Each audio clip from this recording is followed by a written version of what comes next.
Cameron Thomas. Thank you, Dame Siobhan, and thank you to my honourable and gallant friend for bringing this motion forward. At the heart of this issue are exploited children and predatory men. Sexual exploitation of children continues to occur across the country. It is not exclusive to a particular skin tone, an individual culture, nor religion, but leaders and those in authority must acknowledge and address patterns. Who are any of us to deny the testimonies of the victims as so heavily laid out by the member for Great Yarmouth? Those with responsibility must feel empowered to act in defence of women and girls without fear of persecution or judgment, nor of prosecution through the Equality Act. It should not take a humanist to recognise that various interpretations of the Quran, the Hadiths, the Torah, and the biblical Old Testament continue to validate varying degrees of female subjugation. Malala Yousafzai was shot by religious fundamentalists in Pakistan for daring to advocate for girls' education. Therefore, where exploitation has taken place by groups entirely comprised men of Pakistani heritage, there can be no pretense that culture did not factor in their subjugation of these women and girls. Now, I am proud that the UK leads much of the world in our elevation of women. I'm equally proud of the enrichment which cultural diversity has brought to our own. But why pretend that integration is frictionless, or that any two cultures are perfectly compatible? The rational amongst us would want integration to take place, so let us not take it for granted. Where there is incompatibility between cultures in this country, no inch should ever be given which would undermine the rights of women and girls. I didn't see where it came from, but it'd be a pleasure. For giving way, but it's Smith. this issue is very real. We had very close to here a fun run organised by Tower Hamlets Council that did not allow women over 13 to join in. So I totally agree with what he's saying, but let's be clear, it's happening frequently, and it's happening very, very close to where we're having this debate. I thank him for his intervention. I have to say I'm not entirely familiar with the specific instance that he's laid out, but certainly it is ongoing today and across the country.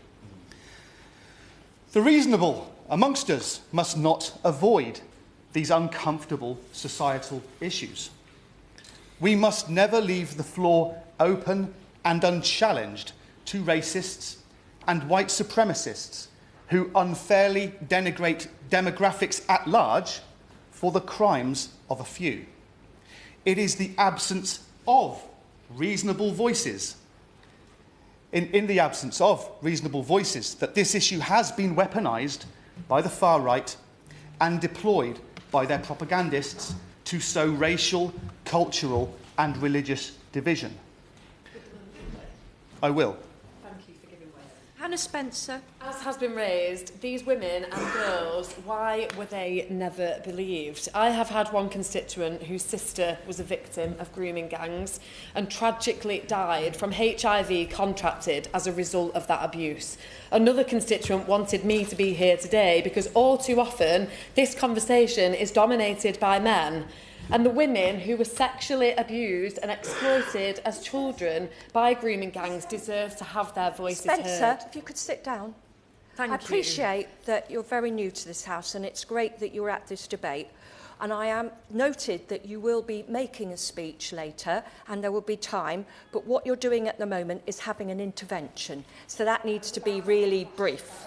Yeah, good. Stirring division will not keep children safe, but does he agree that the next steps must be guided by listening to survivors and by fostering a culture in which women and girls are believed? Thank you. I fully endorse her comments, and I often feel self-conscious bringing this issue forward as a man when really we should be listening to the voices of women and girls, particularly, of course, those who have been victims of these crimes.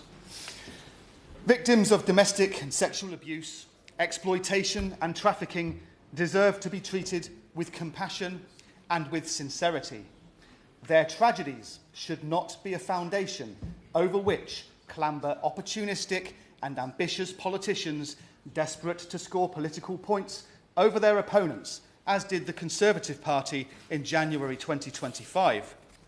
It is a continuing tragedy that these cases are most vociferously contested by thugs who attack police and defile our national emblems, by political opportunists and by hostile foreign commentators who call for civil war and violent uprisings against the elected government.